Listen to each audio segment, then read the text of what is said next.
그때 여호와의 말씀이 예레미야에게 임하여 이르시되 나는 여호와여 모든 육체의 하나님이라 내게 할 수 없는 일이 있겠느냐. 그러므로 여호와께서 이와 같이 말씀하시니라. 보라, 내가 이 성을 갈대아인의 손과 바벨론의 느부갓네살 왕의 손에 넘길 것인즉 그가 차지할 것이라.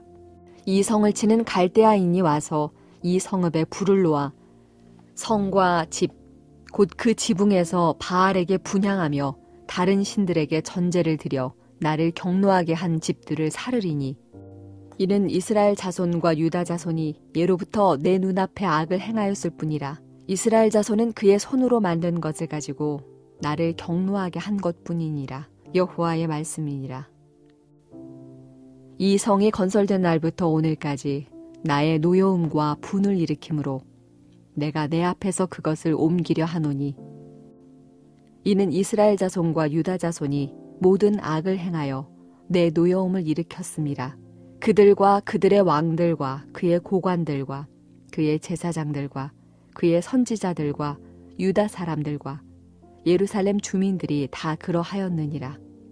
그들이 등을 내게로 돌리고 얼굴을 내게로 향하지 아니하며 내가 그들을 가르치되 끊임없이 가르쳤는데도 그들이 교훈을 듣지 아니하며 받지 아니하고 내 이름으로 일컫는 집에 자기들의 가증한 물건들을 세워서 그 집을 더럽게 하며 흰놈의 아들의 골짜기에 바알의 산당을 건축하였으며 자기들의 아들들과 딸들을 몰렉 앞으로 지나가게 하였느니라. 그들이 이런 가증한 일을 행하여 유다로 범죄하게 한 것은 내가 명령한 것도 아니요 내 마음에 둔 것도 아니니라. 우리는 망가질 대로 망가진 세상 속에서 살고 있습니다. 가정 안의 상처, 폭력, 학대가 증가되고 이혼율이 높아져 정서적, 심리적 상처가 많아지고 있습니다. 사회 전반에 걸쳐 도덕 윤리적 기준이 약화되고 있고 거짓말, 사기, 부정행위 등이 만연해졌습니다. 경제적 불평등은 사회적 갈등과 불안을 증대시키고 있고 사회의 취약계층은 보호받지 못하고 있습니다. 법 또한 강자들의 손을 들어줄 때가 많습니다. 국가 지도자들의 부정과 부패는 국민들의 분노와 실망을 안겨주고 있고 국가 간의 전쟁과 내전은 수많은 생명을 빼앗고 고통을 안겨주고 있습니다. 이렇게 지독하고 오래된 죄에 빠진 사람들은 성공과 쾌락을 추구하고 살아가며 영적인 가치를 소홀히 여기고 있습니다. 인간의 죄와 타락의 결과로 우리의 가정과 사회, 국가의 모습은 망가져 있습니다. 하나님을 거부하며 각자의 우상을 숭배하며 살아가고 있는 것입니다.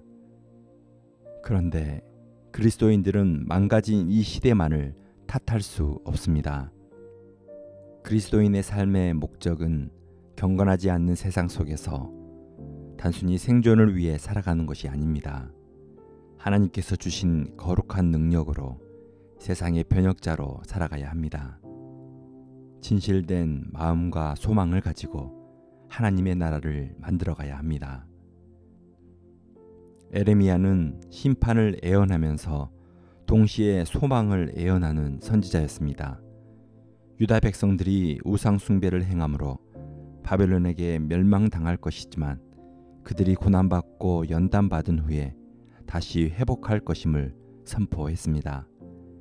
이러한 하나님의 계획을 상징적으로 보여주기 위해 하나님께서 에레미야에게 땅을 사라고 하셨습니다. 에레미야는 숙부 살롬의 아들 하나멜렉에서 아나돗에 있는 밭을 사서 기업으로 삼았습니다. 그런데 사실 에레미야에게는 땅을 물려줄 자식이 없습니다. 감옥에서 죽을지도 모릅니다. 에레미야의 예언대로라면 이제 예루살렘이 함락되어 포로로 잡혀갈 텐데 땅이 무슨 필요가 있겠습니까? 하나님께서 왜 에레미야에게 땅을 사라고 하신 것일까요? 이스라엘의 멸망이 멸망으로 끝나지 않고 귀환과 회복으로 끝날 것임을 상징적으로 보여준 것입니다. 에레미야가 땅의 매매 증서를 바룩에게 넘겨 맡긴 후에 하나님께 간절히 기도했습니다. 하나님의 구원 계획을 알면서도 고통스럽게 기도할 수밖에 없었습니다. 하나님께서 크신 은혜로 이스라엘 백성들을 애굽 땅에서 나오게 하셨고 약속하신 젖과 꿀이 흐르는 땅에 머물게 하셨는데 어찌하여 백성들이 주의 말씀에 불순종하여 멸망당하게 되었는지 에레미야는 슬퍼하며 눈물을 흘리며 고통 속에서 기도합니다. 오늘 본문은 에레미야의 기도에 대한 하나님의 응답입니다. 하나님은 먼저 자기소개를 하십니다. 27절에 나는 여호와여 모든 육체의 하나님이라 내게 할 수 없는 일이 있겠느냐. 주께서는 할 수 없는 일이 없으신 전능하신 하나님이라고 말씀합니다. 하나님께서 말씀하신 것은 반드시 행동과 사건으로 일어날 것입니다. 하나님께서는 자기 백성을 바벨론에게 넘겨주실 수 있으시고 70년 만에 다시 회복하시는 일도 하실 수 있습니다. 바벨론에게 유다가 멸망당하는 것은 하나님의 무능이 아니라 하나님의 능력을 증명하는 것이라고 말씀하고 있는 것입니다.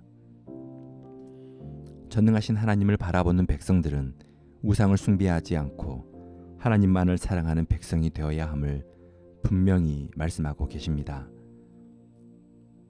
이스라엘은 하나님의 은혜를 입고도 한결같이 제약 속에 있었습니다. 이스라엘은 가나안 땅에 들어간 직후부터 하나님의 은혜를 배반하였고 우상을 숭배하여 하나님의 분노를 자아냈습니다. 한 사람도 예외 없이 여호와의 목소리를 무시하여 주를 분노하게 만들었습니다. 지도자인 왕과 고관들과 제사장들과 선지자들이 죄악을 주도하였고 백성들도 눈먼 자처럼 분별 없이 욕망을 따라 우상을 숭배했습니다. 유다의 멸망은 하나님의 언약을 준수하지 못한 결과입니다. 하나님은 선지자들을 부지런히 보내서 가르치고 일깨우고 경고하셨습니다. 하지만 백성들은 일관되게 듣지 않았고 말씀을 받지 않았습니다. 도리어 선지자를 감금하고 죽였습니다. 집집마다 우상을 세워 집을 더럽혔고 바알 산당을 건축하고 자녀들을 몰렉에게 인신제사로 바쳤습니다. 자신들에게 유리한 대로 하나님의 약속과 말씀을 해석했습니다. 그들에게 하나님은 인격적인 존재가 아니라 우상 중에 하나였던 것입니다. 죄악으로 타락하고 우상 숭배가 만연한 삶 속에서 우리는 어떻게 살아가야 할까요?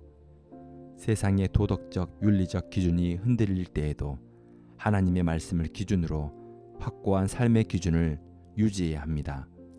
가정과 사회에서 하나님의 말씀을 따르는 삶을 살아가야 합니다. 에레미야처럼 하나님의 뜻을 구하며 기도하는 삶을 살아가야 합니다. 하나님께서 어려운 상황 속에서도 기도하는 사람에게 해야 할 일을 가르쳐 주십니다. 우상 숭배는 하나님과 인격적인 관계를 맺고 살아갈 때만 이겨낼 수 있습니다. 물질적 성공과 쾌락을 우상으로 삼지 말고 하나님과 친밀한 관계를 맺고 살아가길 바랍니다. 살아가는 성도 여러분, 그리스도인은 말씀과 기도의 생활이 온전히 세워질 때 이웃을 사랑하고 사회적인 문제를 해결하는 세상의 번역자로 살아갈 수 있습니다. 하나님께서 에레미야에게 아나돗의 밭을 사라고 하신 이유는 다시 이스라엘을 회복할 것이기 때문입니다. 우리는 하나님의 말씀에 소망을 두고 혼돈스러운 세상 속에서 하나님의 나라를 만들어갈 수 있습니다. 하나님의 회복의 때를 기다리며 소망 중에 기도하며 살아갈 수 있습니다. 어두운 현실만을 바라보지 않고 주어진 삶 속에서 하나님의 공의와 사랑을 실천하며 살아가기를 소망합니다. 우상 숭배가 가득한 세상 속에서 지독하게 오래된 죄를 끊고 하나님을 신뢰하고 하나님의 능력과 구원을 믿고 살아가는 그리스도인이 되길 소망합니다. 오늘도 우리에게 주신 사명을 잊지 않고 거룩한 능력으로 세상을 변혁시키는 하나님의 자녀가 되시길 축복합니다. 기도하시겠습니다. 사랑의 하나님, 하나님의 말씀을 기준으로 세상의 죄악에 흔들리지 않는 삶을 살게 하옵소서. 하나님과 친밀한 관계 속에서 우상 숭배와 죄악을 멀리하게 하여 주옵소서. 우리의 삶이 하나님의 나라를 이루어가는 선한 도구가 되게 하시고 죄악된 세상이 하나님께 돌아오는 은혜를 얻게 하여 주옵소서. 예수 그리스도의 이름으로 기도합니다. 아멘.